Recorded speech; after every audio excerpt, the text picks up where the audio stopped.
ഇത് ബ്രഷ് ഞാൻ ആദ്യം കാണിക്കാം. നമുക്ക് ആദ്യം വേണ്ടത് ബ്രഷ് ലോങ് ഹെയർ എന്ന് പറയും. ഇത് ജെയിനയുടെ ബ്രഷാണ്. ഇങ്ങനെ വരിക ജെയിന ഡീലക്സ് ലോങ് ഹെയർ 51 നമ്പർ കാണിക്കുക. ഇതിൽ 00, 000 എല്ലാം വരും, 0 വരും. ഇത് 0 ആണ്, കണ്ടോ, ഡീലക്സ് ലോങ്ങർ. ഇത് 0 ആണ്. അപ്പോൾ 0 ആകുമ്പോൾ ഹെയർ കുറച്ച് കൂടും. ഇത് ഹെയർ അത്രയ്ക്ക് ഉണ്ടായിരിക്കില്ല.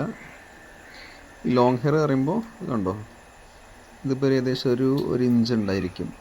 നമുക്കൊരു മിനിമം 3/4 ഇഞ്ചെങ്കിലും വേണം കേട്ടോ. അതാണ് ലോങ് ഹെയർ.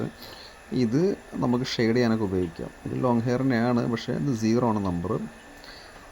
പിന്നെ അപ്പോൾ ആദ്യം വേണ്ട ബ്രഷ് ഇതാണ്, ഈ ലോങ് ഹെയർ ഈ ടൈപ്പാണ്, കണ്ടോ, ഷാർപ്പായിരിക്കും എൻഡ്. ഇതാണ് നമുക്ക് ആദ്യം വേണ്ടത്.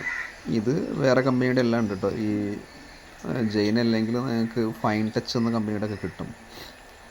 പിന്നീട് ഷെയ്ഡിങ് ചെയ്യാനൊക്കെ നമുക്ക് ഈ സിന്തറ്റിക് ബ്രഷ് ആണെങ്കിൽ ക്യാമലിൻ്റെ കിട്ടും. ഇതുപോലെ 6, 4, 5 നമ്പറുകളിലെല്ലാം കിട്ടും. അത് ഇതുപോലെ ഒരു 3/4 ഇഞ്ചൊക്കെ നീളം ഉണ്ടായിരിക്കുള്ളൂ. അത് ലോങ് ഹെയർ വേണ്ട. ഒരു മാക്സിമം പോയി കഴിഞ്ഞാൽ 3/4 ഇഞ്ച് നീളം മതി ഷെയ്ഡ് ചെയ്യാനല്ലേ. അല്ലെങ്കിൽ ഷെയ്ഡ് ചെയ്യാൻ ഇതും മതി. ഇനിയിപ്പോൾ ജെയിനയുടെ ആണെങ്കിൽ ഇതുപോലെ 0, 1, 2 ഒക്കെ നമ്പറിലെല്ലാം കിട്ടും. അപ്പം ഫസ്റ്റ് നമുക്ക് വേണ്ടത് ഇതാണ്, ഈ ബ്രഷ് കേട്ടോ. മറ്റേതെല്ലാം പിന്നീട് വാങ്ങിയാൽ മതി. പിന്നെ ഫസ്റ്റ് വേണ്ടത് അക്രിലിക്കിൻ്റെ ബ്ലാക്ക് ബോട്ടിൽ. ഇതാണ് ഫസ്റ്റ് നമുക്ക് വേണ്ടത്. അത് കഴിഞ്ഞിട്ടുള്ള രണ്ടാമത്തെ സെക്ഷനിലാണ് ഈ പറഞ്ഞ ബ്രഷുകൾ ഷെയ്ഡിങ്ങിന് വേണ്ട.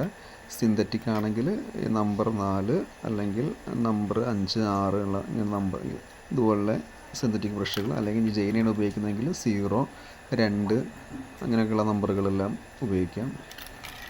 കളറിലേക്ക് വരുമ്പോൾ അക്രിലിക്കിൻ്റെ അറിയാമല്ലോ, 12 കളറുള്ള ഷെയ്ഡുള്ള ഈ ഒരു ബോക്സും വാങ്ങിയാൽ മതി.